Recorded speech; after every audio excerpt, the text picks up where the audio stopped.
From Jason Maxiel's wife's battle with cancer. I looked like I was 5 or 6 months pregnant. Had knots in my stomach. To Drew Holiday's wife's brain tumor diagnosis. And the doctor called and he was like, I have good news and I have bad news. The good news is you don't have MS.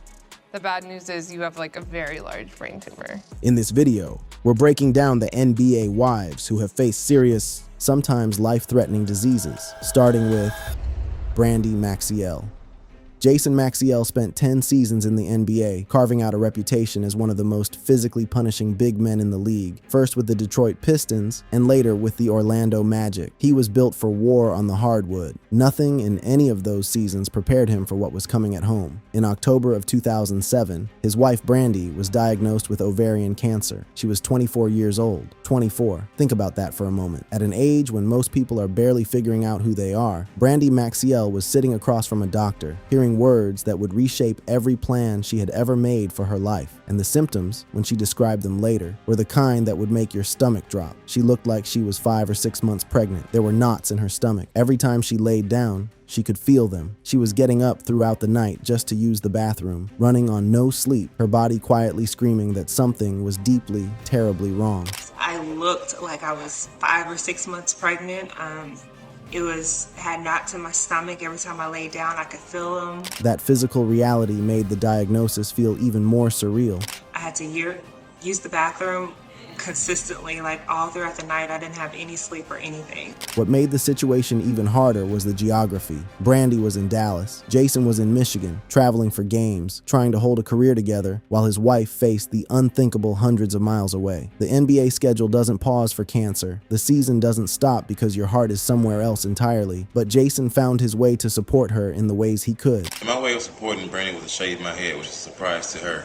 She looked up on TV and didn't believe I was going to do it and saw my head shaved. Brandy went through chemotherapy. She fought. And by 2009, she had entered remission. A word that, when you've been through what she had been through, carries the weight of a second life. She later went public with her story, including during her time on Basketball Wives LA, choosing visibility over privacy because she understood what her story could mean for other women. She described the diagnosis as feeling like a death sentence, and then she survived it. Her message to other husbands watching from the sidelines was simple and direct. I would tell other husbands that's going to be hard, but stay behind your wife and support her at all means necessary.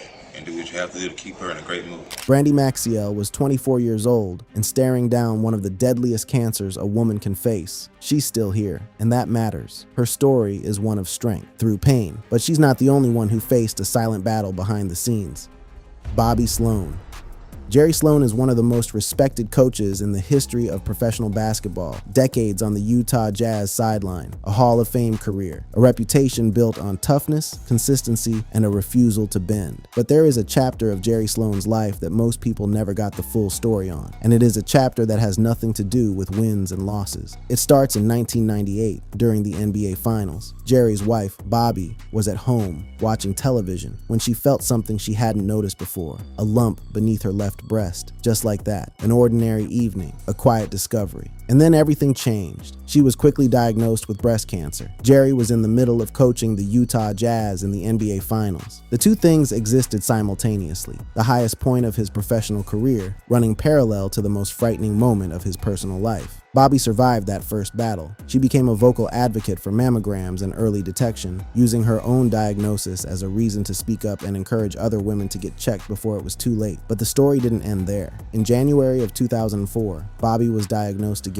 This time it was pancreatic cancer, a malignant tumor that had nothing to do with the breast cancer she had already fought. It was an entirely separate disease. And pancreatic cancer, for those who don't know, carries one of the most brutal prognoses in all of oncology. It is fast, it is aggressive, and it does not offer many chances. Even in the face of that diagnosis, Bobby reportedly told Jerry to keep coaching. She didn't want her illness to pull him away from his team. That tells you something profound about the kind of person she was. She passed away on June 18, 2004, at the age of 61. She and Jerry had been married for 41 years. 41 years. Jerry Sloan did not respond to that loss by going quiet. He honored her memory by founding the Hand in Hand Foundation, a charitable organization dedicated to supporting cancer causes. He stayed with the Jazz. He kept coaching, but anyone who knew Jerry Sloan in the years after Bobby's passing understood that something essential had changed. The toughness was still there. But the man who had stood on that sideline for decades was also a man who had watched the love of his life fight the same disease twice and lose the second time. And sadly, he wasn't the only man to experience such pain. Lisa Williams. Monty Williams had already been through more than most people could imagine. His first wife, Ingrid, was killed in a 2016 car crash, a tragedy that shook the entire NBA community and fundamentally altered the course of his life. He rebuilt, he kept coaching, he found love again with Lisa, and then, in 2023, life delivered another blow. During the NBA playoffs, while Monty was in the thick of coaching the Phoenix Suns, Lisa was diagnosed with breast cancer. The timing was almost cruel in its precision. The biggest professional moment of his season, the worst possible personal news arriving at the same time. And Monty Williams, a man who had already buried a wife, now had to hold himself together in front of a locker room while privately carrying the weight of a cancer diagnosis for the woman he loved. The diagnosis came after genetic testing and follow-up scans. When the results came back, Monty went public about what early detection had meant for their family. He said that catching it when they did may have saved his wife's life. The news hit the coaching carousel hard too. When the Phoenix Suns let him go, and the Detroit Pistons came calling with one of the most lucrative contracts in head coaching history, $13 million per season, Monty almost turned it down. He told the Pistons leadership directly, right now, he needed to take care of his family. So as we navigated all of that, and talking to Troy and it was only after the family received hopeful news about Lisa's health trajectory, faster than they had expected, that the door reopened. After that, the Pistons' job moved quickly, and by December 2023, Lisa Williams was declared cancer-free. Lisa wasn't the only person who made a full recovery. Another NBA star's wife also survived a major health issue. Tamia Hill. Grant Hill had his own battles with his body, severe ankle injuries that nearly ended his NBA career before it had properly reached its peak, surgeries, setbacks, a professional story that involved as much adversity as it did brilliance. But in 2003, shortly after the birth of their first child, it was not Grant who received the difficult diagnosis. It was his wife, R&B singer Tamia, who got the news that would change the rhythm of their life together in ways no one could have anticipated. Multiple sclerosis. MS is a chronic autoimmune disease that attacks the brain and central nervous system. There is no cure. The progression is different for every person who carries it. And when Tamia first started experiencing symptoms, she did what a lot of people in her position do. She pushed through. She was managing a singing career, adjusting to motherhood, and living the life of an NBA wife. The symptoms felt subtle, easy to explain away. Then the diagnosis came, and the subtle became impossible to ignore. Grant Hill has spoken about the fear he felt when he learned what Tamia was dealing with. And this was not a man who scared easily. This was someone who had fought through his own devastating physical trials. But learning that the person you love carries a disease that can't be removed, can't be cured, can only be managed, that is a different kind of fear entirely. What makes Tamia's story remarkable is not just that she survived the diagnosis. It is that, for more than 20 years, she has managed it with a discipline and a mindset that has kept her living a full and active life. When asked how she stays healthy, Tamia kept it practical. Well, I certainly keep up with my doctors and certainly make sure that everything is going well. And her message for people who had just received the same diagnosis she once received was something more than medical advice. It was about community, about not carrying it alone. Well, I would say that, oftentimes I get people that actually come up to me who have never told anyone. I'm the first person they've told. She is still performing, still advocating, still living with MS in a way that refuses to let the disease define the entire story. Fame doesn't protect anyone from health struggles, and this next story proves just that. Gabrielle Union. When Dwayne Wade retired from the NBA in 2019, the plan was simple: slow down, breathe, spend time with his family, figure out who he was outside of basketball. What he did not plan for was what a routine scan would find years later. In December 2023, Dwayne went in because of minor symptoms, some stomach discomfort, a slightly weaker urine stream, the kind of things that are easy to dismiss, easy to chalk up to getting older. But the scan found something, a tumor on his kidney. The tumor could not be biopsied before surgery. There was no way to know for certain what they were dealing with until they went in. And on December 18th, 2023, surgeons removed 40% of his kidney. It was cancerous. Dwayne did not share this publicly for over a year. It was on his January 30th, 2025 podcast episode that he finally told the world what he had been carrying since that December. And Gabrielle Union, actress, activist, and the woman who had already walked through fire with him in multiple ways, gave her first public comments on February 26th, 2025, on Today with Jenna and Friends. She did not soften it. She called the diagnosis traumatic, not just medically difficult, traumatic for the whole family, and especially for a man in his early 40s confronting his own mortality for the first time in a direct and unavoidable way. By early 2025, Wade was reported cancer-free following the surgery, but Gabrielle Union, for her part, is no stranger to health battles of her own. Years before this, she had been open about her struggle with adenomyosis, a form of endometriosis affecting the uterus, and the 8 or 9 miscarriages she experienced over years of trying to conceive, including failed IVF rounds. She detailed all of it in her 2017 memoir. Physically and emotionally devastating in a way that is difficult to fully communicate. This family has carried things that never made the box score, and they have carried them together. Now, while some journeys are shared publicly, others unfold more quietly, but are just as powerful. Hallie Caruso. Most people, when they think about the risks of using a massage gun, think about soreness, maybe a bruise, maybe overdoing it on a tight muscle. They do not think about a stroke. Hallie Caruso, wife of Oklahoma City Thunder guard Alex Caruso and a former Big Brother contestant, learned in early November 2025 that the boundary between a routine recovery tool and a life-altering medical emergency is thinner than anyone had told her. She had been using a Theragun on her neck, that was it. After using the device, she developed headaches and impaired vision, the kind of symptoms that don't immediately scream emergency, the kind you might try to sleep off. She didn't sleep it off. She got scanned. MRI and CT results confirmed what doctors suspected: a transient ischemic attack caused by a torn vertebral artery. The massage gun had caused a dissection in the artery wall in her neck, and that dissection had been serious enough to trigger a stroke. She shared the initial diagnosis on TikTok on November 5th, 2025. Calling it serious, but expressing hope that with time and proper care, she would heal. What followed was a medical journey that kept delivering new information. Follow-up scans in January 2026 revealed that while the original artery had healed, a second vertebral artery now showed a tear. That sent her through genetic testing to find out whether her arterial walls had a structural vulnerability. Were they naturally prone to tearing? Was this something that would keep happening? The genetic results came back in February 2026. She was not a carrier for any of the markers associated with arterial wall thinning. The verdict from her medical team was clear. Both vertebral artery dissections were a direct consequence of the massage gun. The physical reality of her recovery has been detailed and ongoing. She is on blood thinners. She is under a neurosurgeon's care. She has been cleared for light cardio but gets out of breath after about 45 minutes of walking. She experiences pulsing headaches and neck pain if she pushes too hard. She even described getting piercing headaches at NBA games from the noise, the lights, the stimulation of being in an arena environment. But she is still here. She is still monitoring, and she is still sharing her story. Just like Hallie Caruso, another NBA star's wife has also actively shared her story. Achia Redd.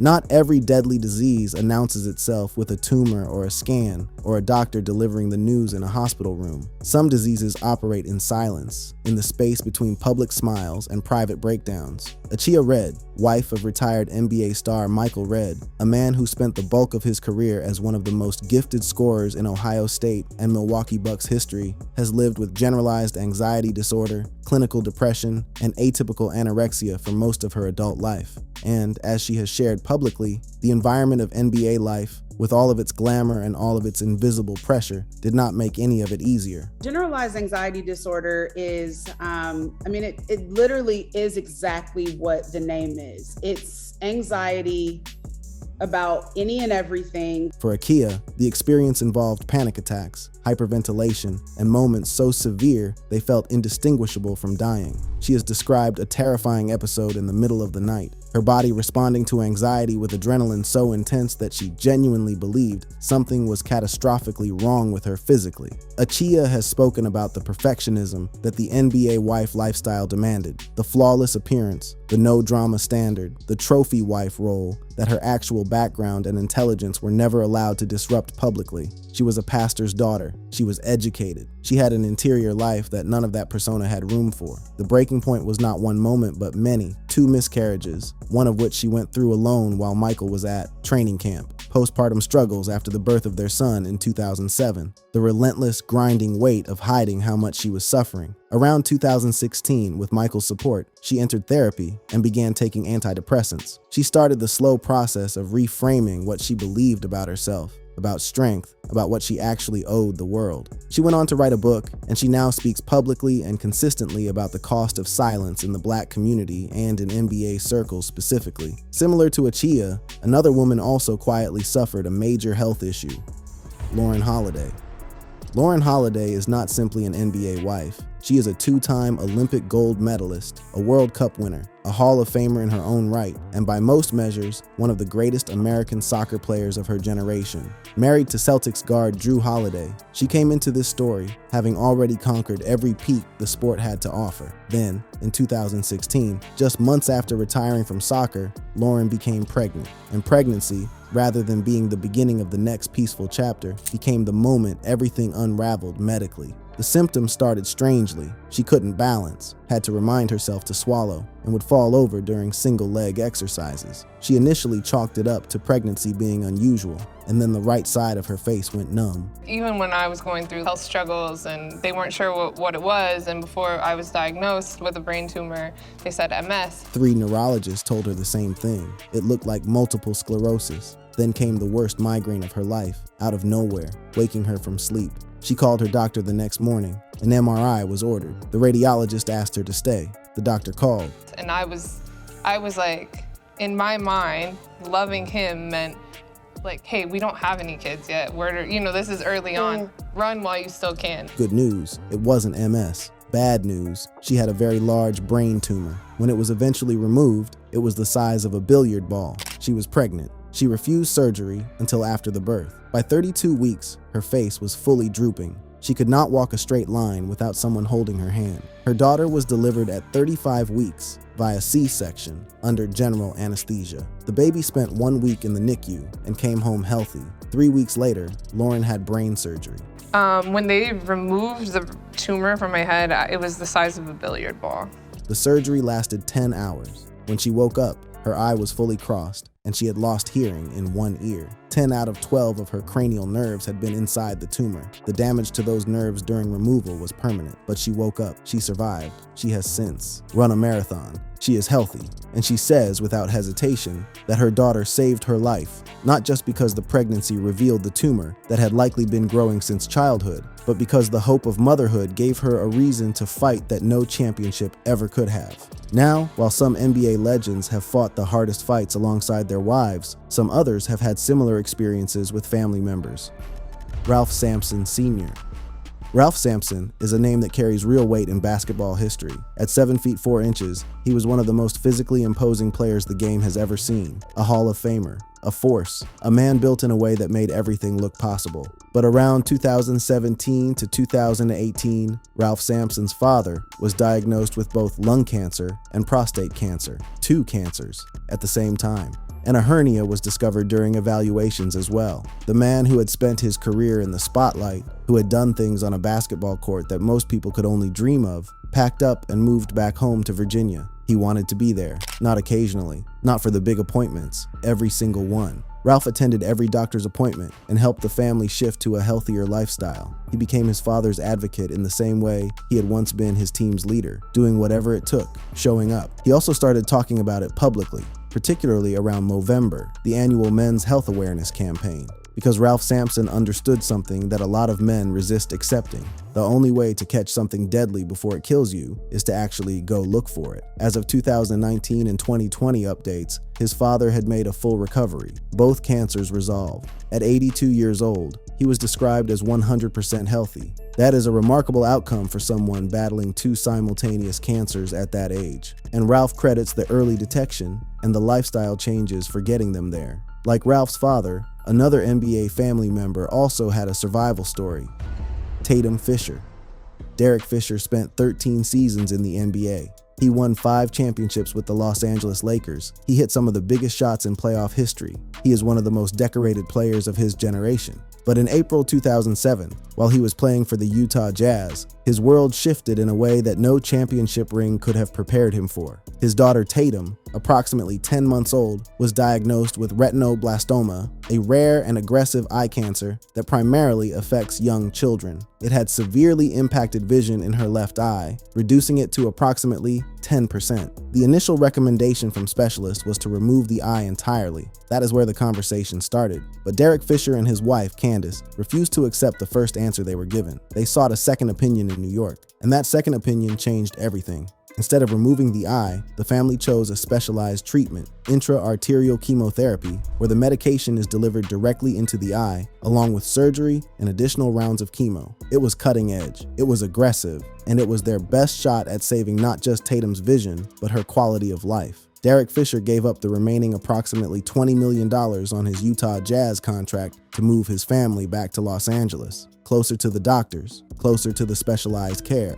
closer to everything Tatum needed. He walked away from the money without hesitation. 2007, Utah Jazz hit a late shot in the playoffs against the Golden State Warriors. My daughter had cancer surgery that morning in New York. Flew back to Utah, didn't even know I was playing in the game. Tatum's cancer entered remission within approximately 2 years. She regained close to 50% of the vision in the affected eye. She has been monitored regularly since, with no recurrence reported. Derek went back to the Lakers. He won more championships, but he has never stopped talking about Tatum's story. While Derek's daughter survived her health crisis, the story was different for another NBA family, Ashlin Horry.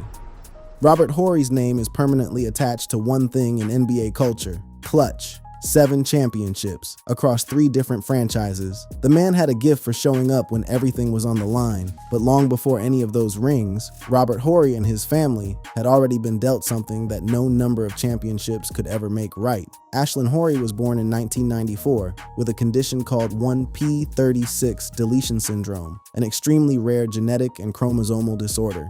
From the very beginning of her life, she faced challenges that were severe and relentless. The syndrome caused serious developmental delays, neurological complications that in many ways resembled cerebral palsy, and respiratory difficulties that never truly went away. This was not a battle with a clear beginning and end. This was a child who fought every single day of her life, through infancy, through childhood, through her teenage years, and her family fought alongside her. Robert Horry was winning championships. He was becoming one of the most celebrated role players in NBA history. And through all of it, he was also a father watching his daughter face something that most people have never even heard of. The juxtaposition of those two realities, the public triumph and the private heartbreak, is almost impossible to put into words. Ashlin Horry passed away on June 14, 2011, at the age of 17, from complications related to her condition. She had lived her entire life fighting. She had faced every day with the deck stacked against her. Robert and his ex-wife, Kiva, had shared some details of Ashlin's condition publicly before her passing, not for sympathy, but to raise awareness of a syndrome that most of the world had never encountered. Which of these stories stayed with you the most? And do you think the world pays enough attention to the silent battles happening behind fame? Let me know what you think in the comments section. For more videos like this, click on this next card on your screen.